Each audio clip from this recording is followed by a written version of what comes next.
Bien, bueno, ahí vamos. Desde las primeras clases estamos hablando que nosotros los seres personales somos seres sociales, que a la vez tenemos libertad distinta a la de los otros seres, ¿sí? También somos seres racionales. Y somos los únicos, a tener esta racionalidad, digamos, somos los únicos que podemos distinguir en aquello que está bien y aquello que está mal. ¿Sí? Esta libertad habíamos dicho que se refiere más que nada a esta... mm, ¿Se escucha bien? Yo escucho como un eco. Sí, hay un micrófono abierto. A ver. Ahí está. Bien, bueno, seguimos. Cuando, bárbaro. Cuando hablamos de libertad, entonces nos referimos sobre todo a esta actitud de cierre o esta actitud de apertura que tenemos frente al otro, ¿no? Frente al otro, también frente a Dios y frente a la conciencia, al mundo externo, al entorno. Sí, pero bueno, diferenciamos un montón a lo largo de las clases esta actitud de cierre y esta actitud de apertura. Y vimos la importancia que es para nosotros los seres personales estar abiertos, no abiertos al encuentro. También hablamos un poco de lo que es la cultura, que es aquello que el hombre hace, aquello que el hombre cultiva y transforma. Cada producto cultural también está impresa esa concepción que tenemos nosotros de los seres humanos, ¿sí? Y el derecho como producto cultural también está impresa esa concepción que tenemos de los seres personales. Por eso muchas veces cuando esa concepción es errónea o está errada o partimos de una base confusa, también eso impacta en todos los productos culturales. Y al ser el derecho un producto cultural, también tenemos que estudiarlo y pensarlo desde ese lugar. ¿Sí? Tenemos que salir un poco de la idea que tenemos desde las primeras materias de la facultad, de ese derecho como norma que está en los códigos, como norma que está solamente en la ley, como aquello que está escrito. Tenemos que salir un poco de esa idea y empezar a pensar al derecho desde otras perspectivas, ¿sí? Desde otro lugar, desde otra situación. También hablamos de la situación.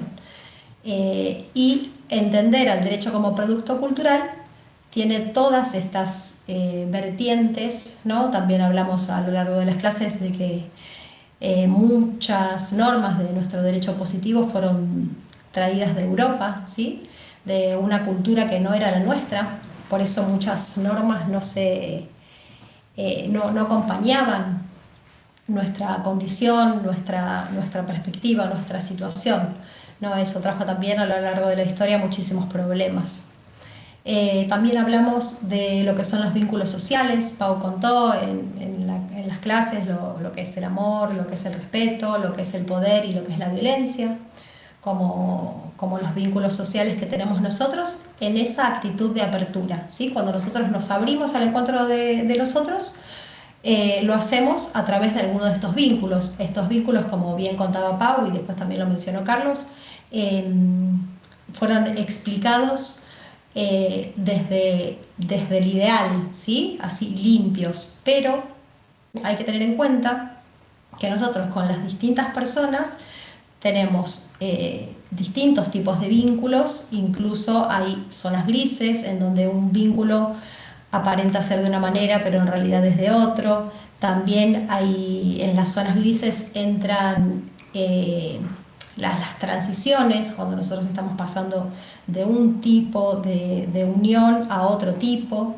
¿Sí? Entonces, teniendo en cuenta todas estas cosas que fuimos contando a lo largo de las clases, vamos a tratar de contar cómo todas estas pequeñas cosas que fuimos contando fueron importantes para hablar hoy de lo que es la definición del derecho o lo que nosotros entendemos como derecho desde esta perspectiva, ¿no? Desde la perspectiva de la cátedra y desde aquella definición que da el doctor Negri en el libro. No sé si pudieron leerlo o pudieron ver un poquito, pero bueno, hoy vamos a hablar un poco de eso y a tratar de unir y de traer todas esas cuestiones que quizás a lo largo de las clases parecen aisladas, ¿no? O parece que no tienen un vínculo con el derecho. Bueno, hoy vamos a tratar de traerlas acá de nuevo y ver cómo las podemos ir vinculando.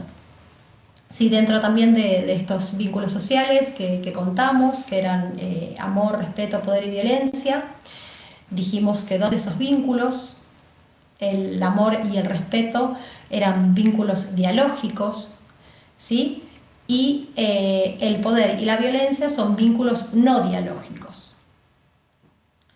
Dentro de los vínculos dialógicos está el amor y el respeto, y en el respeto habíamos ubicado al derecho, ¿sí? Nosotros contamos el derecho como un orden de respeto.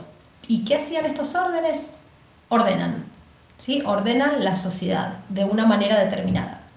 Entonces, si nosotros pensamos que el derecho es un orden de respeto, el derecho va a tener todas las cualidades que contamos como orden de respeto, ¿sí? Habíamos contado que el derecho iguala, ¿sí? Iguala al tú y al yo, nos pone en el mismo lugar, ninguno es más importante que el otro, ninguno está en una situación superior, no hay relación jerárquica, ¿sí? Sino estamos en un pie de igualdad. También habíamos dicho que el derecho como orden de respeto es universal. ¿Qué significa esto? Que nosotros podemos respetar a todas las personas, ¿sí? No es una relación o un vínculo tan comprometido como por ejemplo el amor, que eso nos permite que sea universal, ¿sí? El amor, habíamos dicho que requiere tanto de cada uno de nosotros, el amor como acción, por supuesto, no como sentimiento platónico, ¿sí? El amor como acción requiere tanto de cada uno de nosotros que nunca puede ser universal, no podemos amar a todo el mundo, ¿sí?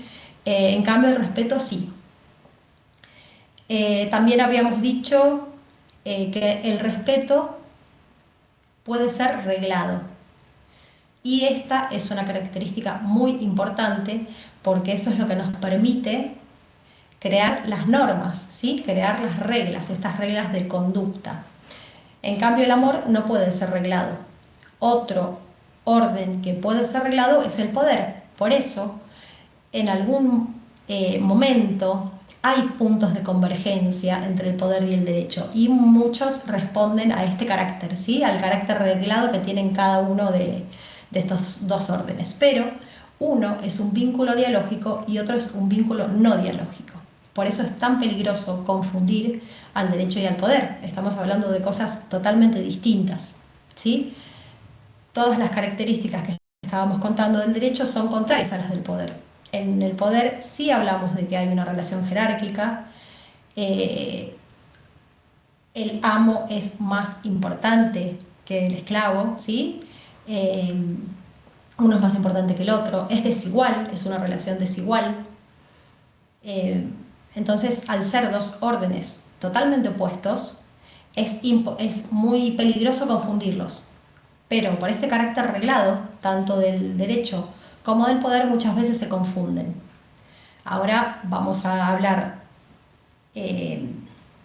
esencialmente de lo que es el derecho, y después en las clases que vienen Carlos va a contar un poco esos puntos de convergencia entre los dos órdenes sociales y qué pasa con el Estado de Derecho, que nosotros estamos también acostumbrados a lo largo de la carrera, lo escuchamos, lo vivimos, convivimos permanentemente en este Estado de Derecho, pero es importante separar estos dos órdenes para entender bien la esencia y estas características esenciales del derecho separada del poder, ¿sí? Como dijimos,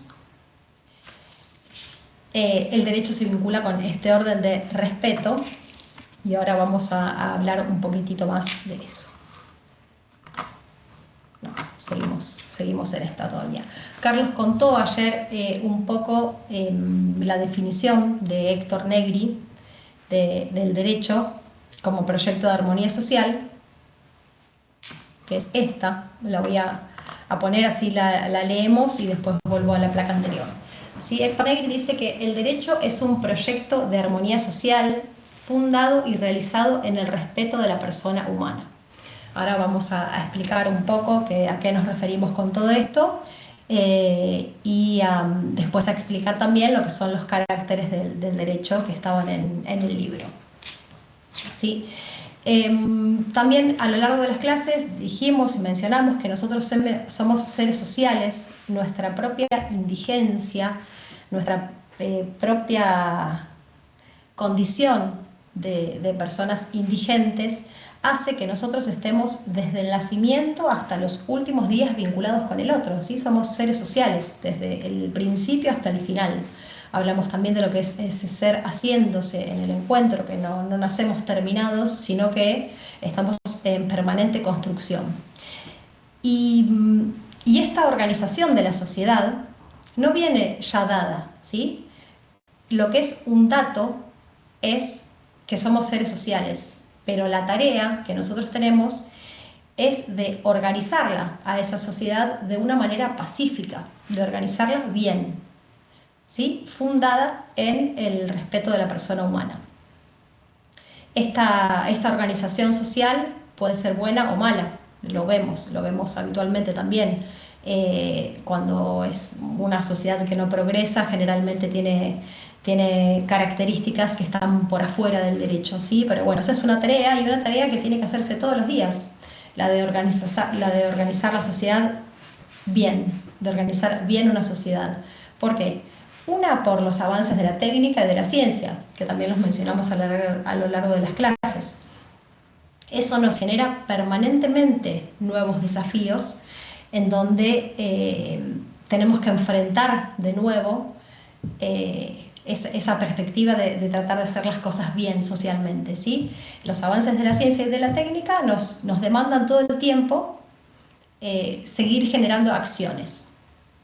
Y a la vez, nosotros tenemos la perspectiva de que el orden moral, de que el contenido moral es absoluto, pero nosotros lo vamos percibiendo de a poco, ¿sí? Vamos captando progresivamente esos valores. Por ejemplo, es el de la esclavitud, lo hemos traído también en algún momento de las clases. Hace muchísimos siglos, al principio de la historia, los esclavos tener esclavos era algo habitual y la esclavitud estaba bien vista, ¿sí? Incluso filósofos como Aristóteles describieron físicamente, morfológicamente a los esclavos, ¿no? Decía que había personas que habían nacido morfológicamente para ser esclavas. La esclavitud se veía como algo natural. Entonces eso impedía, al verlo como algo natural, impedía que los esclavos traten de rebelarse contra esa idea. Bueno, después con el tiempo, esa captación de ese valor, esa percepción fue cambiando y hoy nos parece totalmente alejado. Ni hablar de que hay situaciones que se asemejan bastante a la esclavitud, ¿no? El trabajo infantil, bueno, podemos nombrar millones. Pero bueno, en algún momento de la historia progresivamente fue cambiando esa percepción de ese valor y también fue cambiando el derecho en ese sentido. Entonces, la evolución de la técnica y de la ciencia y el progreso en la captación de los valores a nosotros se nos vuelve a generar ese desafío, ¿sí? El derecho no es algo que es estático, ¿sí? El derecho va cambiando, después vamos a volver con esta característica. Pero volvemos a la idea de que esa organización tiene que pensarse y hacerse todos los días, diariamente. Tenemos que seguir organizándola, es una tarea que no se acaba nunca.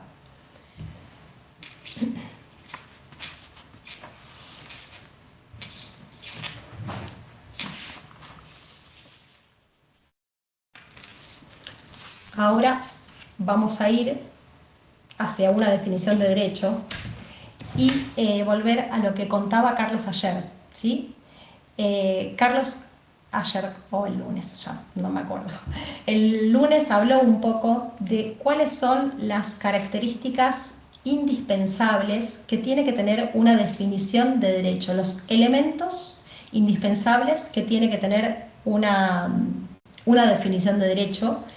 Y ahora lo que vamos a hacer es comparar un poco lo que nosotros vimos a lo largo de las clases como derecho, a pensar esta concepción o esta definición que da Héctor Negri de derecho, a ver si tiene estas características o no, ¿sí? Vamos a contar un poco. Primero vamos a traer, que también lo vio Carlos la clase pasada, el concepto de derecho que nosotros estudiamos en las primeras materias, creo que fue en Introducción al Derecho de la mano de Kelsen. Vamos a mencionar también que a lo largo de la historia, desde los inicios del pensamiento filosófico, se dieron cantidad de definiciones de derecho. Los juristas siguen con nuevas concepciones de derecho que van cambiando, entonces evidentemente es evidente que es algo muy difícil de definir, es evidente que es algo ambiguo, ¿sí? Entonces, bueno, vamos a comenzar con esa idea, ¿no? Desde las primeras épocas de la historia, desde los primeros filósofos, desde la filosofía clásica, ya se intenta definir el derecho, muchísimos juristas lo hicieron y hay millones, pero bueno, vamos a ver las que más a mano tenemos o las que más recordamos, ¿no? Las que es primero que se nos vienen a la cabeza, y vamos a tratar de definir un poco esos elementos que tienen, a ver si condicen un poco con estos que cree Negri que son indispensables que tengan. ¿Sí? Bueno, Hans Kelsen definía el derecho algo así como un conjunto de normas creadas por autoridad competente cuya inobservancia acarrea la aplicación de una sanción. ¿Sí? ¿Qué elementos? Ayúdenme, vamos a hacer la dinámica, así no se aburren. ¿Qué elementos ven en esta definición? ¿Sí? Conjunto de normas creadas por autoridad competente y la inobservancia acarrea la aplicación de una sanción. ¿Qué elementos podemos distinguir?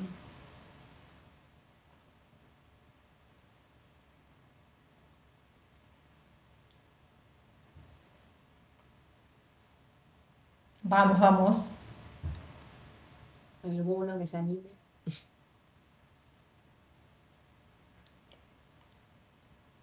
Vamos, así la hacemos un poquitito más dinámica.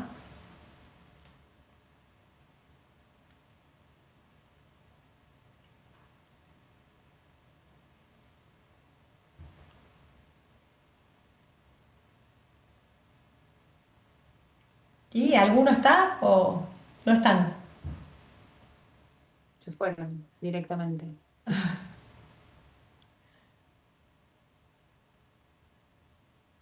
¿Podés repetir, profe?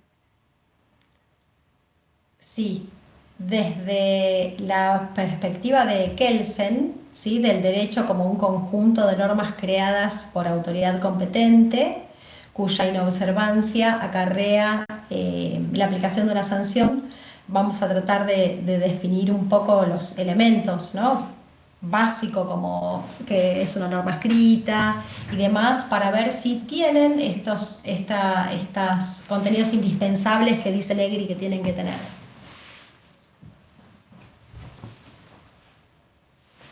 Conjunto de normas creadas por autoridad competente cuya inobservancia acarrea la aplicación de una sanción.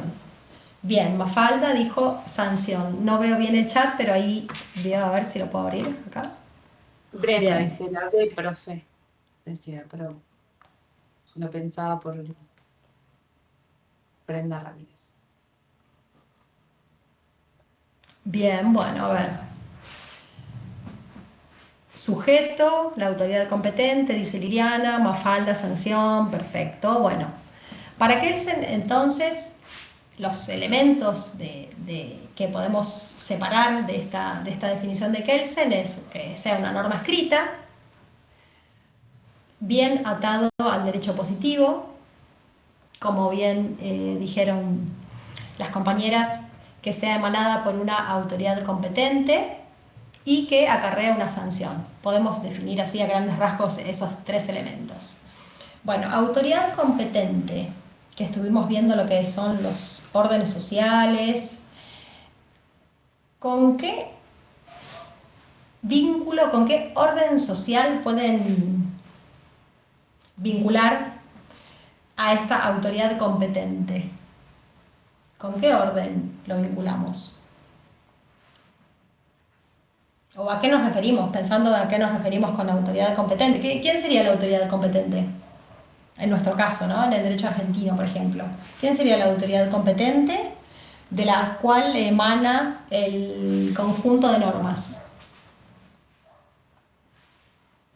El poder legislativo.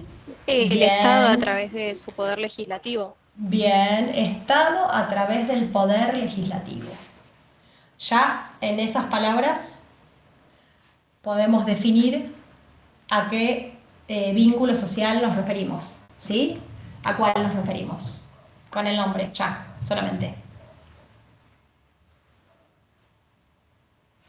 Al poder. Al poder. Sí. Bien. Entonces, la autoridad competente, el mismo nombre nos los dice, pertenece al orden del poder, ¿sí? No pertenece al orden del respeto. Entonces ahí ya estamos un poco, empezamos con el pie izquierdo. Seguimos, la sanción.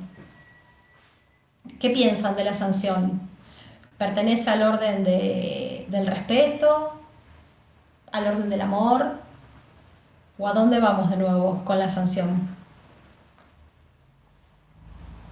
¿Es un trato dialógico o un trato cosificante la sanción? Bien, ahí veo en el chat, pertenece al orden jurídico, pertenece, bueno, del poder. Bien, la sanción no pertenece a un trato dialógico, con lo cual lo sacamos del esquema de amor y respeto, ¿no? Es un trato cosificante, el de la sanción, el de la pena. Entonces ahí ya tenemos elementos que son propios del poder, ¿sí? Tanto la pena como el Estado, o el poder, el Estado en sus tres poderes, ¿sí? Los mismos nombres lo dicen, poder legislativo, poder ejecutivo, poder judicial, son netamente del lado del poder. Ahí vamos. Perdón, Mari, agrego una cosita Sí, para para que lo piensen también por este lado. Que piensen siempre que la sanción o la pena llega una vez que el daño está hecho. ¿Bien? O sea, ya se produjo el daño. Si nosotros hablamos que el respeto es el no dañar al otro, de ahí pueden ver claramente que nunca puede salir la sanción o la pena desde el orden del respeto, sino que es exclusivamente del poder. Y por eso cuando, digamos, la respuesta que encuentra el poder es cuando ya el daño ya está hecho, ya se produjo. Y esa es la respuesta que genera el orden del poder. Como para que puedan ir distinguidos, genial. porque a mí me pasó cuando yo estudié la materia, que también era como que se te mezclan constantemente. Nosotros en la carrera lo vemos tan mezclado el poder con el derecho, que se nos mezclan constantemente. Entonces piénsenlo por ese lado como para poder dividir cada uno de los órdenes. Igual más adelante, cuando veamos el derecho en el Estado de Derecho, como que ahondamos más en esto. Pero Sí, para que lo piensen por ese lado. Perdón que te interrumpí. genial, no, bárbaro, bárbaro, Pau, bárbara la aclaración. Bueno, entonces vemos que, así a grandes rasgos, ¿no? Que esta definición de Kelsen del derecho tiene al final más rasgos del poder que del respeto, ¿sí? Entonces no la vamos a utilizar, no la vamos a seguir y creemos que no es la correcta. Vamos a seguir a otra y bueno, lo vamos a hacer cortitos y seguimos avanzando con la de Weber, ¿no? El derecho como técnica de control social. Acá venimos de nuevo. La palabra control, ¿con qué lo vinculamos? Control. De una, si tienen que decir así con cuáles de los vínculos sociales. Ya te lo dice, ¿no? Es con el poder también. Volvemos ahí en esta característica, en esta definición, el derecho como técnica de control social. Hay un tercero, un Estado, que es quien se encarga de garantizar la eficacia coercitiva de la norma. Ese tercero, ese Estado, es una estructura de poder organizada, ¿no? Lo que hablábamos recién. El poder legislativo, el poder ejecutivo, el poder judicial, que es el Estado, son formas de poder, ¿sí? Entonces, esta definición también carece de contenido moral, ¿sí? Entonces vamos a empezar a buscarla por otro lado. Estos dos conceptos de derecho, tanto el de Kelsen como el de Weber, que los estudiamos mucho en la carrera, carecen de estas características indispensables que dice Negri que tiene que tener una definición de derecho.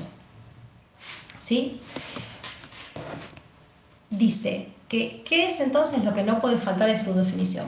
Primero, incluir la referencia al contenido moral del derecho. Ya lo explicó Carlos la clase pasada, así que voy a ir rápido, pero obviamente que si hay algo que no queda claro, lo traemos de nuevo y lo charlamos un ratito más, ¿no? El derecho, la definición de derecho siempre tiene que ir unida a su contenido moral. Hay distintas teorías en filosofía del derecho con respecto al derecho y a la moral. Sí, hay teorías separatistas en donde dicen que son dos cosas distintas, pero bueno, nosotros creemos que, vamos a ver en un ratito, el derecho es parte de la moral, ¿sí? Para nosotros es inconcebible un derecho separado de la moral. Otra de las características que tiene que tener la definición de derecho es delimitar el ámbito de las relaciones a las cuales el derecho se proyecta, ¿sí? Este ámbito es el social, ¿sí? Debe reflejar esa convivencia humana, ese carácter social de los seres humanos, ¿sí? Nosotros somos seres sociales. En la definición del derecho tiene que estar impresa esa característica, ¿sí? Porque el derecho siempre se refiere a la convivencia humana. No interviene en lo que nosotros hacemos con nuestra conciencia y en lo que nosotros hacemos con Dios, por ejemplo, ¿sí? El derecho no se mete en ese tema, que después también lo veremos un poquitito cuando veamos los límites morales del derecho, que nuestro nivel de apertura, habíamos dicho en las primeras clases, que nosotros tenemos la posibilidad de abrirnos ante Dios, ante nuestra propia conciencia y ante los otros. Tanto con Dios como nuestra propia conciencia también forma parte del contenido moral, pero el derecho no va a estar ahí, ¿sí? El derecho está solamente en lo que es el ser humano con el vínculo con los otros, ¿sí? A esas relaciones sociales, en esas relaciones sociales tiene que delimitarse el derecho, ¿sí? Esto es muy importante, después lo vamos a ver cuando veamos los límites morales del derecho. Y la tercera característica que tiene que tener una definición de derecho es que es un orden abstracto expresado en fórmulas, ¿sí? El derecho como orden abstracto expresado en fórmulas. De acá vienen de nuevo el carácter reglado del derecho, ¿sí? Todo este contenido moral que se refleja en las relaciones sociales tiene que ser reglado, ¿sí? Expresado en fórmulas. Que eso es lo que le da seguridad al derecho, ¿sí? La seguridad jurídica, que también lo hablamos durante muchísimos días y años en la facultad, ¿sí? Esta seguridad jurídica radica de ahí, de esa característica, del derecho traducido en fórmulas, ¿sí? Ahora volvemos de nuevo a leer un poco la definición de Negri, que es: el derecho es un proyecto de armonía social fundado y realizado en el respeto a la persona humana, ¿sí? Entonces hay una referencia al contenido moral, del cual no puede desvincularse el derecho de la moral, como dijimos, desde nuestra perspectiva. El derecho pertenece al orden de la moral, es parte del mundo moral. También se limita al ámbito de las relaciones sociales, ¿sí? Cuando habla de esta armonía social. Ahora vamos a aplicar igual, a explicar digo, cada uno de los caracteres, pero la armonía social o este ámbito social se traduce en esa parte de la definición, ¿sí? Y a la vez, la tercera característica, que es un orden reglado, eso se ve en la palabra proyecto. Ahora vamos a contar cada una de estas palabras para tratar de desarmar un poco esta definición, a ver si logramos encauzarla. Bueno, cuando Negri habla de proyecto, o cuando en general hablamos de proyecto, ¿se acuerdan cuando contábamos las características de los seres humanos como seres proyectivos, como seres haciéndonos en el encuentro? Bueno, esta condición proyectiva del ser humano se traslada a la idea del derecho, ¿sí? El proyecto significa ir hacia adelante, ¿sí? Que somos seres abiertos y que no estamos terminados. Esto es muy importante. Esta característica de los seres personales como seres proyectivos, de seres haciéndonos, se traduce al derecho. El derecho también es un proyecto porque no es algo terminado. Como contábamos hoy, diariamente tenemos desafíos por los avances de la técnica de la ciencia, por la captación de los valores morales y demás. Bueno, el derecho tiene que ir avanzando, el derecho va evolucionando, después vamos a ver un poco de eso también. Entonces el derecho es un proyecto, ¿sí? En los productos culturales volcamos todas esas características de los seres personales y en este caso acá volcamos la idea proyectiva, el ser como proyectivo, ¿sí? El derecho como proyecto es un ideal regulatorio, ¿sí? Es una guía hacia algo que todavía no está hecho, de algo que todavía no alcanzamos, ¿sí? Que es a esa armonía social. Por eso es un proyecto, es un hacia adelante para alcanzar esa armonía social. Esto también después lo vamos a tratar de vincular un poco con lo que es la utopía. El derecho entonces no es un producto terminado, sino que es un proyecto inacabado hacia esa armonía social. Por eso es un orden incorporado a fórmulas, ¿sí? Aunque pueden ser intuitivamente aprendidas esas fórmulas, no me acuerdo si vimos lo que es, cuando vimos órdenes sociales, aquellos que son intuitivamente aprendidos y los que son reglados. Bueno, ahora lo voy a tratar de explicar un poco, les voy a contar. El orden social, el orden de respeto, como dijimos, es un orden reglado, aunque también puede ser intuitivamente aprendidos. Cuando decimos intuitivamente aprendidos, nos referimos a lo siguiente, se los voy a tratar de poner con un ejemplo. Cuando vemos una persona pegándole a un perro en la calle,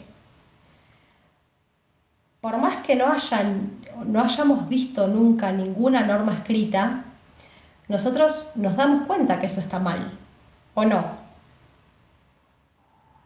Cuando vemos a un hombre pegándole a una mujer o a una persona pegándole a un niño, nosotros sabemos que eso está mal, intuitivamente sabemos que está mal. No necesitamos leerlo para saber que está mal, ¿sí? A eso se refiere cuando decimos intuitivamente aprendido.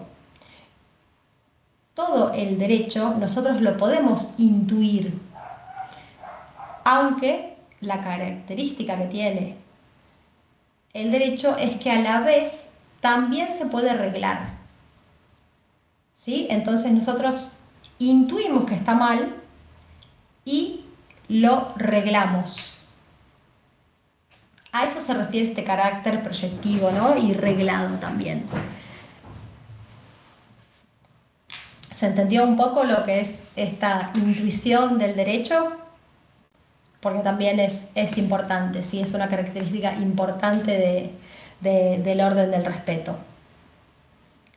Bueno, esa intuición es necesaria después bajarla a fórmulas, ¿sí? Bajarla a reglas. A esto se refiere todo el carácter proyectivo del derecho. Y a esto queremos llegar cuando en la definición de derecho es un proyecto de armonía social, ¿sí?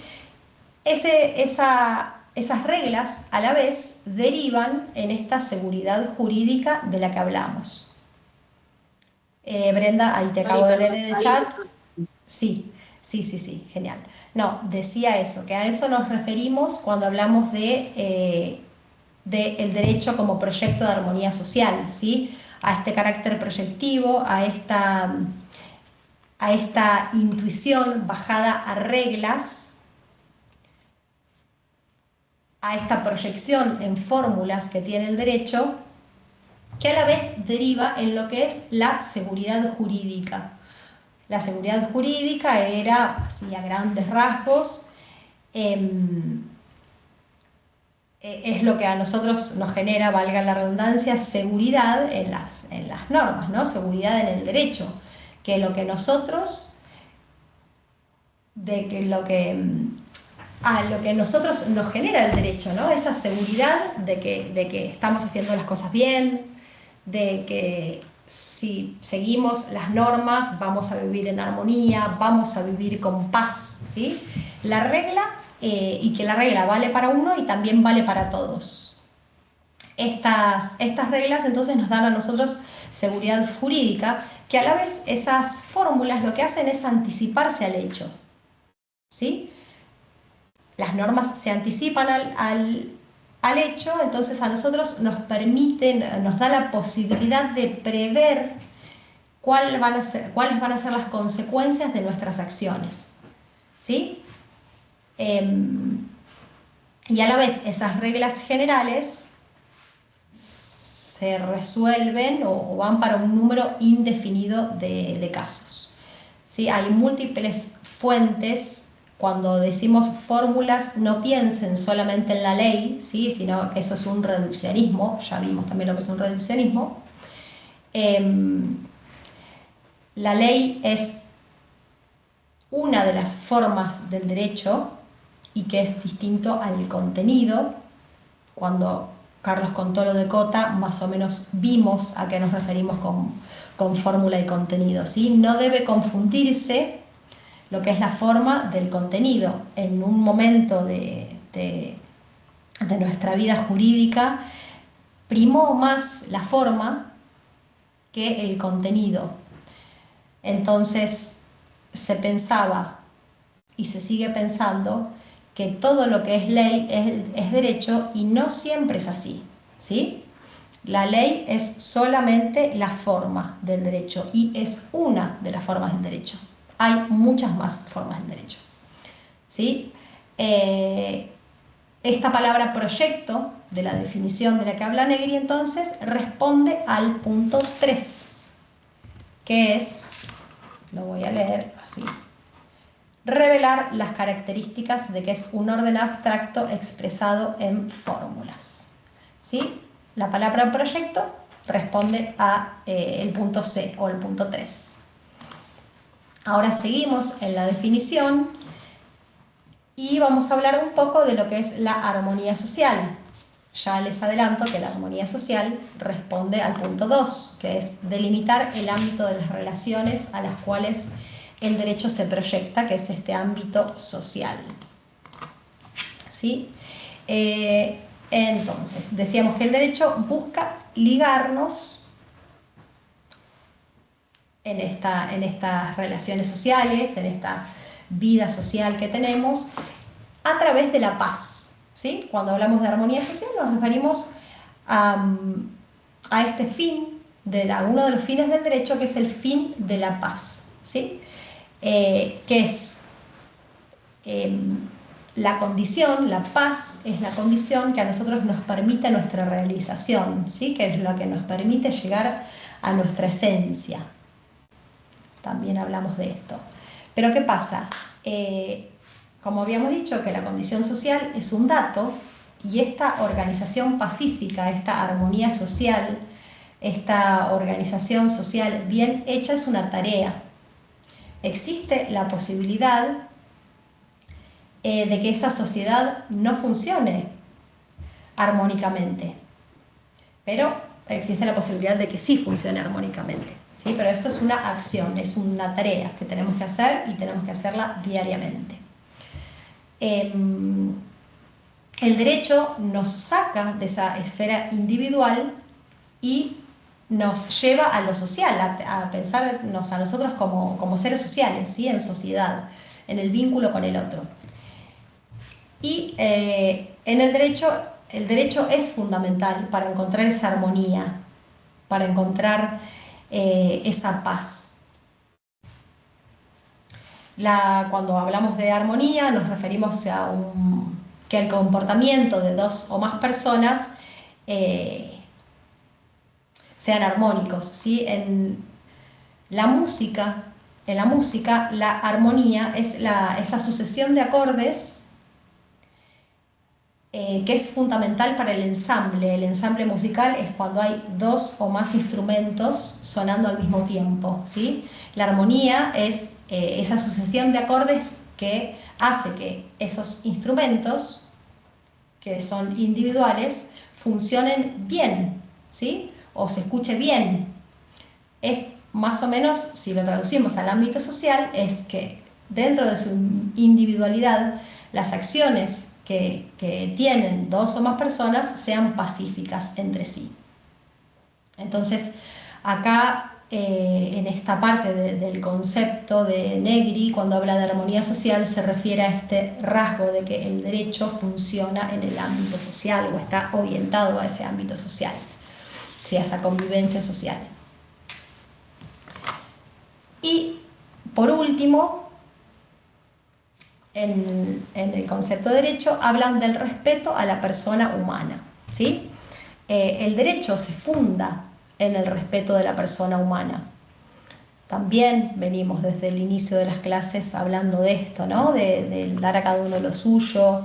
El derecho se basa en esa idea de justicia, ¿sí? Y esta característica responde a la 1, que es o a la A, que es incluir referencia al contenido moral del derecho. Cuando hablamos de contenido moral, hablamos de este respeto a la persona humana, que es ese llamado que tenemos cada uno de nosotros a esta idea pacífica y a respetar al otro tal cual es. Y si el derecho se funda en esta idea, o tiene ese contenido moral, a la vez se vuelve exigente para nosotros. Cuando veamos dentro de los caracteres la obligatoriedad del derecho, vamos a volver con esta idea moral, ¿sí? La exigencia del derecho o la obligatoriedad del derecho radica en la necesidad moral de que el orden de las sociedades, de que el orden de las relaciones sociales se logre a través del camino del respeto. ¿Sí? El derecho existe para que el orden se logre por el camino del respeto a todos y a cada uno de nosotros. Ahora sí, vamos a ir a caracteres del derecho, pero acá dejo espacio por si alguien tiene alguna duda. Ya les vuelvo a decir, es importante quizás esto para entender las clases que siguen, y quizás es lo más fundamental de la materia, ¿no? O lo que queremos dejarles, por lo menos, que es una idea distinta de derecho con todas estas características. Así que si tienen alguna duda, volvemos o si no, seguimos con creación humana. Díganme, a ver, o si No, quieren creo que no, dejarse. creo que no, está bien. Vamos, bueno, seguimos entonces un poco y ya les digo, cualquier duda me frenan. Sí, bueno. Cuando hablamos de creación humana, volvemos a decir que el derecho es un producto cultural, con lo cual es el resultado de una acción moral. No es algo que nos vino dado, no es algo que nació con la humanidad y no es algo natural tampoco, sino que es un producto cultural y que este derecho se va construyendo y también va evolucionando, ¿sí? Y esta creación es una creación vinculada, como les decía recién, a la idea moral, ¿sí? La idea moral es el dato y la creación del derecho es la tarea. Y como nosotros lo creamos, también lo podemos modificar y hasta podemos eliminarlo, ¿sí? Como cualquier producto cultural, pensando el derecho como producto cultural. También podemos eliminarlo. Y eso es un dato importantísimo porque, como decíamos hoy, el ejemplo de la esclavitud, ¿no? Tenemos que dejar de ver al derecho como algo natural, como algo, porque aquello natural no puede cambiarse. En cambio, lo que no es natural, lo que es cultural, sí puede cambiarse. Entonces hay que mirar al derecho desde este lado, ¿sí? Del derecho como creación humana, que puede modificarse, puede evolucionar también e incluso puede eliminarse. Si en algún momento de nuestra historia creemos que no es el camino, ¿sí? El derecho es una creación humana y es un producto cultural y tiene todas las características de los productos culturales que vemos a lo largo de las clases, ¿sí? Nace en un momento determinado, en una situación determinada. Los que crean el derecho les dan la impronta de esa época, de ese momento, de ese contexto, y por eso muchas veces necesita evolucionar y ser modificado porque quizás las condiciones cambian, ¿sí? Vamos a seguir con la historicidad del derecho. La historia no creó la idea moral, sino que, como contábamos, la moral es objetiva y es atemporal, ¿sí? Lo que sí es histórico y lo que sí va evolucionando es esa percepción de la idea moral, ¿sí?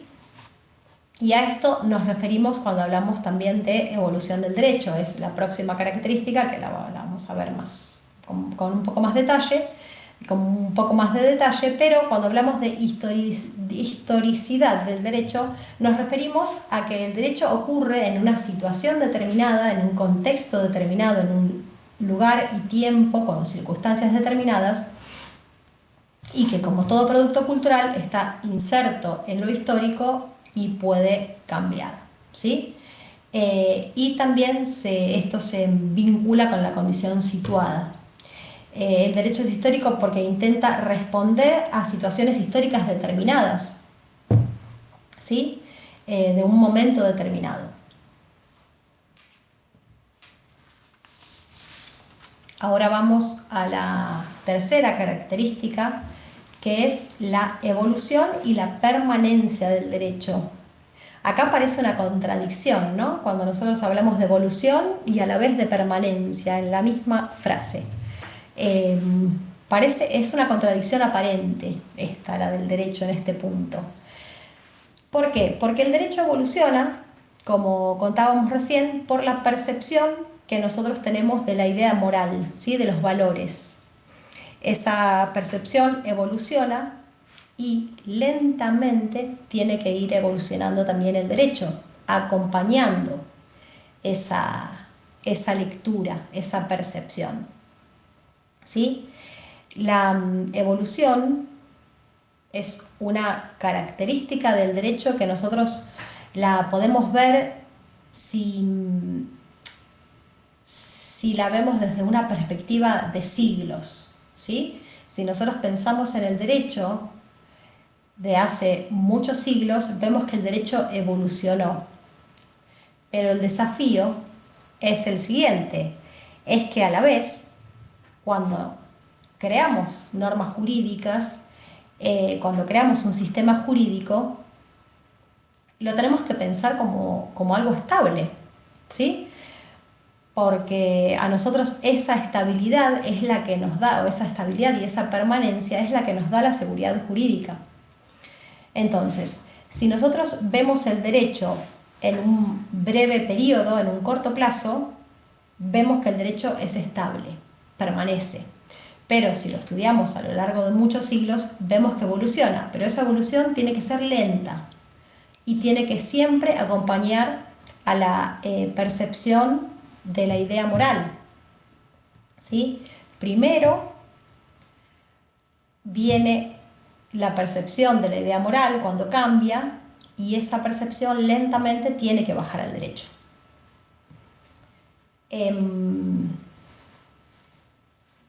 Esta es una dialéctica entre la estabilidad y la evolución del derecho. Las características que tiene que tener esta dialéctica es que los cambios tienen que ser lentos, a la vez hay fases del desarrollo que son irreversibles, ¿sí? Una vez que nosotros cambiamos la percepción del valor moral, que a la vez va acompañado del derecho, por supuesto, nunca podemos volver para atrás, ¿sí? No podemos decir, por ejemplo, volvemos al tema de la esclavitud, que quizás es el más gráfico, ¿no? El más fácil de traer. Nosotros en un momento de la humanidad creímos que la esclavitud estaba bien, incluso la creímos como algo natural, después nos dimos cuenta de que no, de que es un desastre, de que es una actitud cosificante y demás. No podemos volver después a la idea de que está bien la esclavitud, ¿sí? Una vez que ya pasamos esa barrera, que ya percibimos ese valor, nunca podemos volver atrás. Y la tercera característica de esta dialéctica es que tiene que haber una continuidad en la transformación. No podemos cambiar una norma, cambiar el derecho y hacer tabla rasa de todo lo anterior, ¿sí? Siempre tiene que estar encadenado una percepción con la otra y por lo tanto también los cambios en el derecho. ¿Sí? No podemos decir hoy el que matare a otro tiene tantos años de cárcel y decir mañana, bueno, no, está bien matar a otro. Sí, siempre tiene que haber como una continuidad en esa percepción moral que a la vez se traduce luego en el derecho. Sí, esta, bueno, es la característica de la evolución y de la permanencia. Vuelvo a repetir, la evolución se ve cuando nosotros pensamos el derecho a lo largo de los siglos, pero la característica principal en un periodo breve es que el derecho tiene que ser permanente y estable, porque eso es lo que a nosotros nos da la seguridad jurídica de cómo actuar, ¿no? Bueno, muchas veces vemos Pau, que es del ala penal, me puede ayudar un poco más en esta idea de cuando una norma cambia, cómo se mantiene la anterior igual, ¿no? Para los hechos que ya ocurrieron. Esa es una característica de la seguridad jurídica que tenemos que mantener, y eso no nos da la permanencia del derecho penal. Seguimos con la universalidad del derecho. Esto les va a hacer mucho ruido, creo, porque nosotros vemos como un carácter del derecho que este tiene que ser universal, con lo cual el derecho no tiene que tener barreras territoriales. las barreras territoriales es un rasgo derivado de aquella idea de grupo que teníamos, de la antigua idea de grupo, cuando estudiamos la, la antropología totalizante, también hablamos un poco de esta idea de grupo. Esa conciencia de grupo es la que hoy hace que el derecho tenga límites territoriales, y además también los teóricos siguen partiendo del presupuesto de la nacionalidad del derecho, con lo cual lo seguimos estudiando así, pero el derecho, una de las características esenciales del derecho como orden de respeto es que este es universal, y esta universalidad viene de la mano también, es un rasgo de la idea moral. La idea moral y la moral es para todos igual, ¿no? Entonces, de ahí va la universalidad del derecho. El derecho en sí es universal, y otra cosa es el derecho positivo. Seguimos. Llegamos al, para mí, bueno, todos son importantes, pero este es siempre pregunta de examen, así que prestan atención. Y les hago la pregunta, a ver quién se anima de nuevo, ¿eh? ¿En qué radica la obligatoriedad del derecho? ¿Por qué el derecho es obligatorio? A ver quién se anima.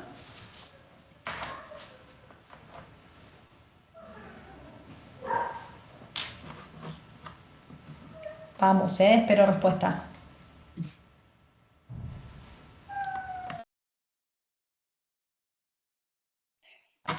¿Puede tener que ver con la igualdad ante la ley?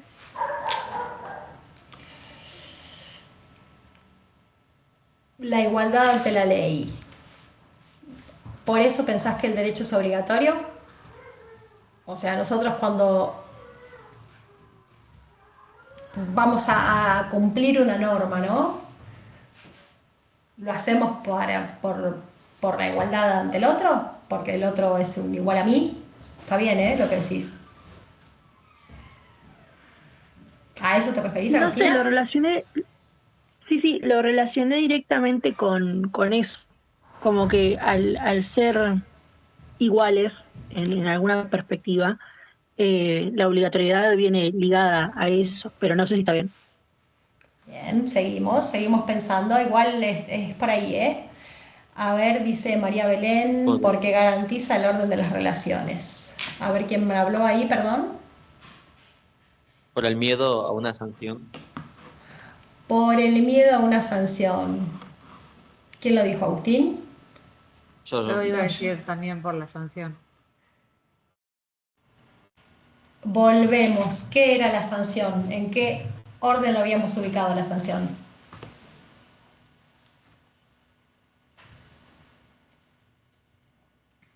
¿Era una característica de qué la sanción? O sea, nosotros no dañamos al otro para no tener una sanción, solamente.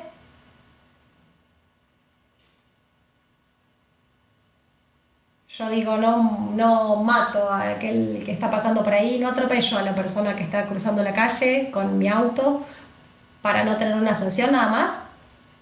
¿O hay algo ahí un poquito más profundo?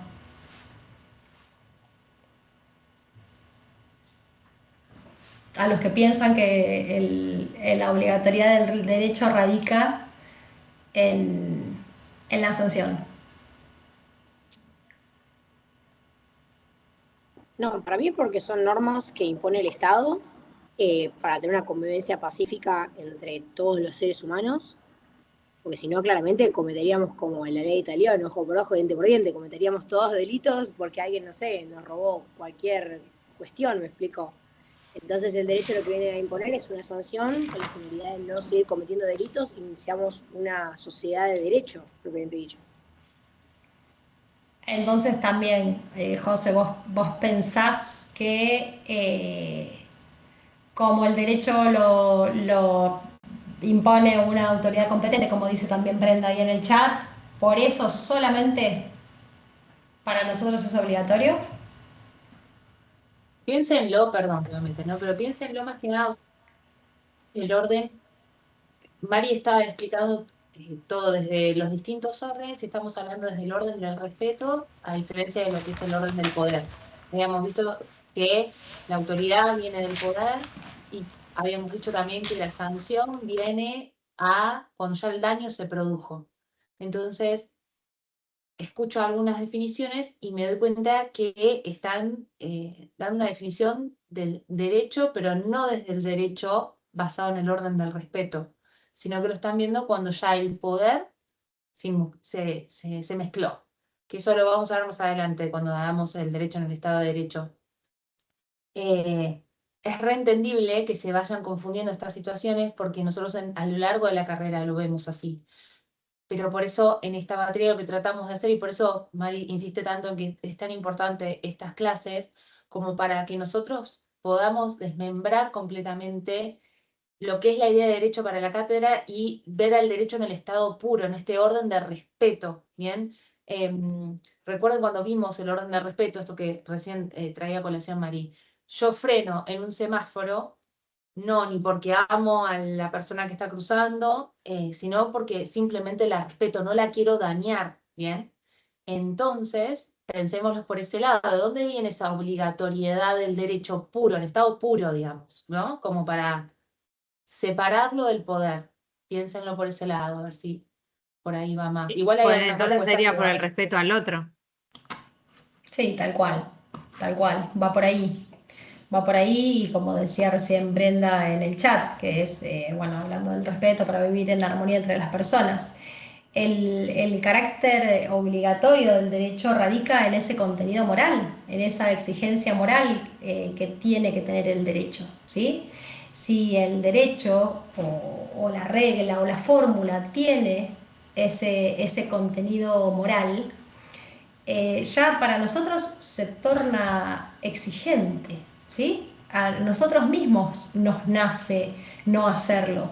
No necesitamos ni una sanción, ni que la norma esté dictada por autoridad competente y demás. El propio contenido moral del derecho es el que lo torna exigible, el que para nosotros exige esa obligatoriedad, ¿sí? La obligatoriedad es distinto a la imposición, ¿sí? Esto es algo que también vamos a tener que empezar a separar en la cabeza. Siempre y cuando el derecho sea un reflejo de esa exigencia moral, porque se corresponde con los requerimientos de la dignidad humana, del respeto al otro, si pertenece siempre que esa norma pertenezca al orden moral, es exigible, ¿sí? Es exigible y es obligatorio. Si esa fórmula refleja ese valor de la persona, se vuelve ella misma exigente. En el derecho no entra la coacción, ¿sí? La coacción es una característica del poder. Tenemos que dejar de pensar al derecho como coactivo, ¿sí? Y pensar que también el poder se expresa en reglas. Por eso también hoy contábamos que el poder es un orden reglado y la coacción viene del lado del poder, no del lado del derecho. ¿Sí? Quizás Carlos, la clase que viene, hable un poco de esto. Él siempre trae la definición de Cota de lo que es la imposición, ¿sí? Que Cota dice que la imposición es no poder dejar de hacer aquello que me impone hasta tanto cese mi impotencia. Bueno, es un poco complejo así de pensarlo y de decirlo. Es más fácil si lo ven escrito. Ahora no lo tengo escrito como para que lo podamos estudiar más en profundidad, pero el derecho no es imposición, ¿sí? No puede ser, porque la imposición muchas veces no es racional. En cambio, el derecho es obligatorio porque es racional, ¿sí? La obligación es asumir conscientemente aquello que aparece como debido o como exigible, ¿sí? Y aquello a lo que mi esencia acompaña, nuestro cuerpo acompaña a esa obligatoriedad. No es algo que me imponen. A mí, pensando como decía Pau, ¿no? Es un gran problema si nosotros estamos en un semáforo con un auto y yo no piso al otro, digo, no lo piso solamente porque hay una sanción o una regla emanada por una autoridad competente que lo dice, pero mi cuerpo quiere hacerlo. No, no. Nuestro cuerpo y nuestra tendencia moral es a no hacer esas determinadas conductas, a no ir a esas determinadas conductas. Nuestra propia esencia nos acompaña, nos obliga y nos exige actuar de modo bueno, ¿sí? Sin dañar al otro. Entonces, siempre que el derecho tenga este contenido moral, o sea, el derecho tiene que tener este contenido moral, entonces ahí ya para nosotros se vuelve exigente, se vuelve obligatorio. ¿Sí? Entonces, recuerden siempre que la obligatoriedad del derecho radica en ese contenido moral, ¿sí? Ni en la sanción ni en la autoridad competente, sino que radica en su propio contenido, ¿sí? En el contenido moral del derecho, no en la forma, sino en el contenido. Ahora vamos a ir así un poco rápido. Seguramente Carlos igual vuelva con cada uno de estos temas. Si a alguno no le queda claro, él lo explica muchísimo mejor que yo, así que después lo van, seguramente vuelva con los temas y lo estudiemos en más profundidad. Pero bueno, ahora vamos a ver un poco los fines del derecho, que un poco los fuimos contando. Los fines principales del derecho son la paz y la seguridad. El derecho, como mencionamos, es un orden de paz y es un orden que permite que nosotros nos encontremos con los otros, ¿sí? Nos encontremos y sigamos haciéndonos y cumpliendo eso para lo que vinimos, eso para lo que estamos, que es encontrarnos con el otro.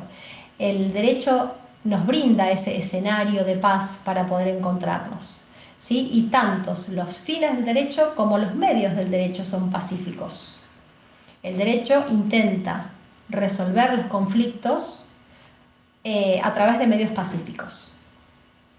Y lo mismo pasa con la seguridad. También mencionamos un poco que uno de los fines del derecho es generarnos a nosotros seguridad, una seguridad que y como explicamos con la idea de Cota, desde tiempos ancestrales buscamos esa seguridad, ¿sí? El derecho también nos brinda esa seguridad. Acá el gran problema, y que Carlos lo va a mencionar cuando veamos los puntos de convergencia con el poder, es que el poder también brinda una aparente paz y una aparente seguridad, ¿sí? Cuando veamos la paz y la seguridad aparente del poder, vamos a poder entender un poco mejor la paz y la seguridad del derecho, que son las reales, digamos, ¿sí? Pero bueno, no olviden este detalle. Negri siempre daba un ejemplo, ¿no? Y él hacía imaginarnos que estábamos en el aula y que estábamos todos callados, sentados, escuchando a una persona hablar en paz, ¿no? Con tranquilidad, que es distinto a la quietud o la tranquilidad que puede generar alguien apuntándome con un arma en la cabeza, ¿no? Alguien apuntándome con un arma en la cabeza también me puede mantener quieta y callada, pero no es la misma paz, sino que es una paz aparente, ¿sí? Es muy distinta una situación de la otra. Lo mismo que la seguridad. El poder también brinda seguridad, pero es una seguridad aparente, que nada tienen que ver con los fines del derecho, que son paz y seguridad, como lo fuimos explicando a lo largo de la clase. Otro punto importante son los límites morales en el derecho, que también están súper bien explicados en el libro que tenían que leer, no sé si lo pudieron ver. ¿Qué pasa? Que el derecho, acá como ven la teoría del conjunto, no sé si se acuerdan de matemática, pero el derecho no abarca todo lo que es la moral, ¿sí? Sino que abarca una parte. Hay muchas otras partes de la moral que, que no son, que no pueden ser regladas, ¿sí? Entonces, en donde el derecho no puede intervenir. Esos son los límites del derecho. No sé si pueden ver, lo tengo acá dibujado, perdonen la letra y los dibujos. Pero bueno, acá lo pude explicar un poquitito mejor. Otro día lo voy a traducir acá al PDF, pero se los voy a tratar de contar ahí un poco, ¿no? Como contábamos en algún momento de la clase también, nosotros somos seres abiertos hacia Dios, hacia nosotros mismos, con nuestra propia conciencia, y también hacia los otros.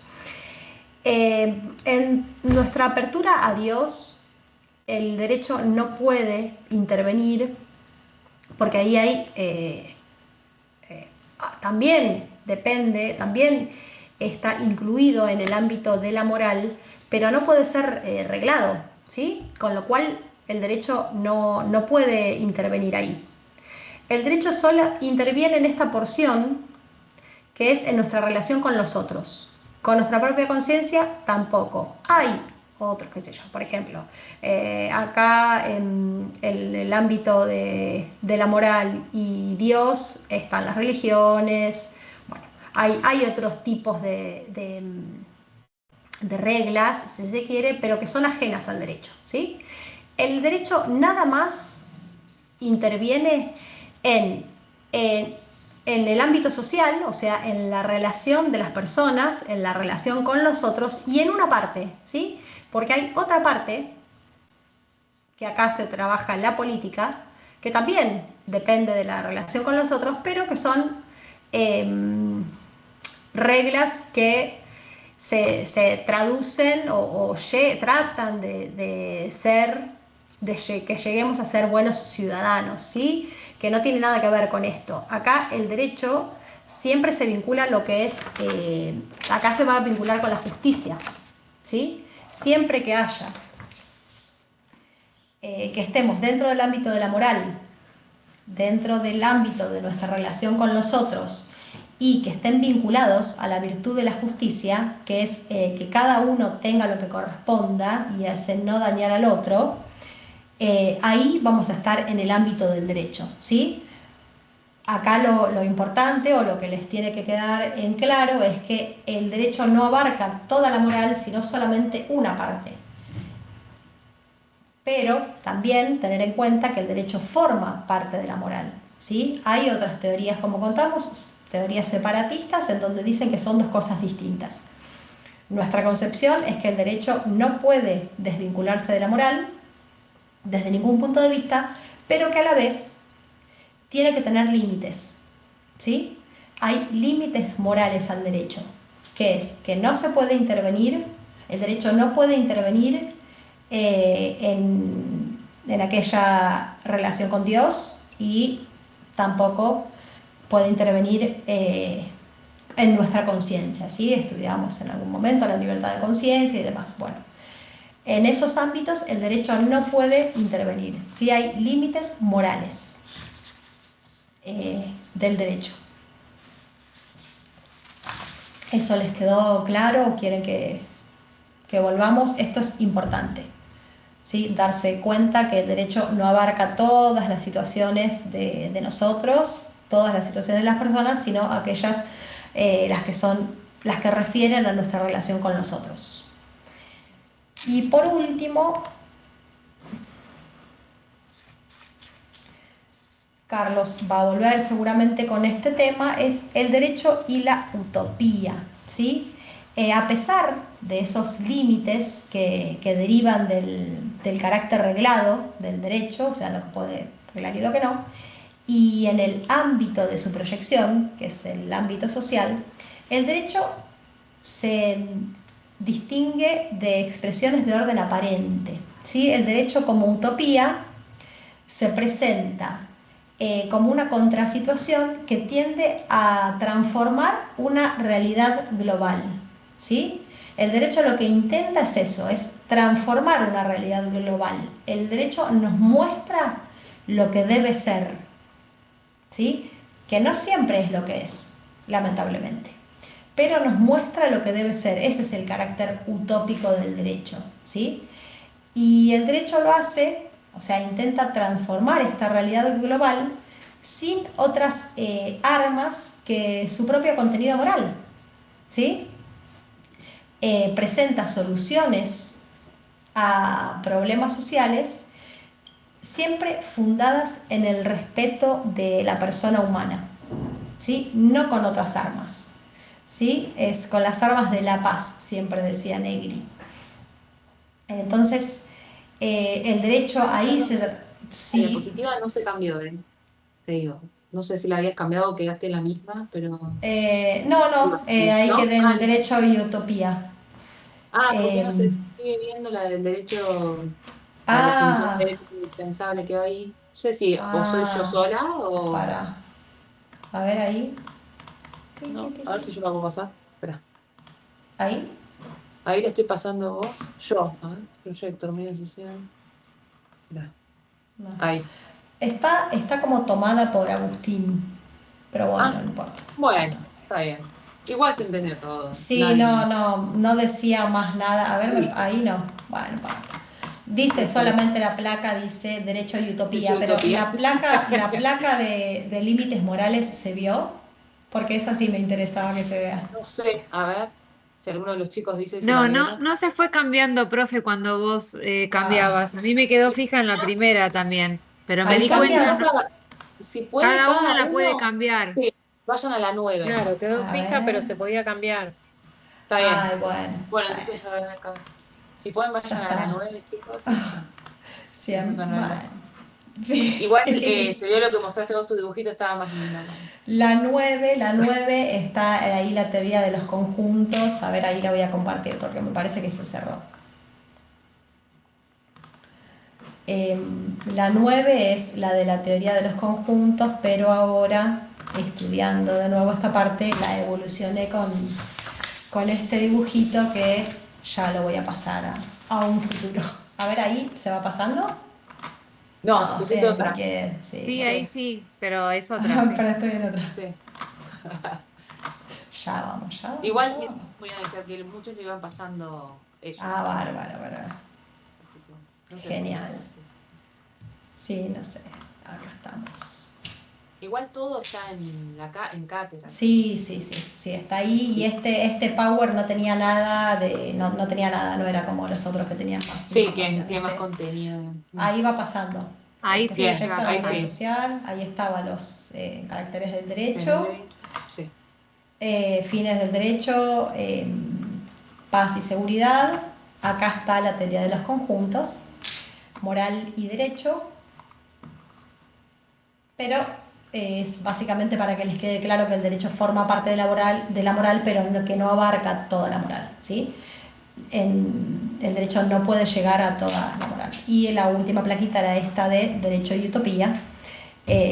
Y Negri siempre cerraba esta idea con que el derecho es parte de una inacabada esperanza, ¿sí? Porque es lo que es una esperanza porque es algo que todavía no llegamos, pero que tendemos a llegar. En eso es lo que tenemos que trabajar nosotros y cada uno de nosotros, es en tratar de llegar a ese deber ser y a ese mundo en armonía basado en el respeto de la persona humana. No sé si les quedó alguna duda, si quieren volver a algún tema.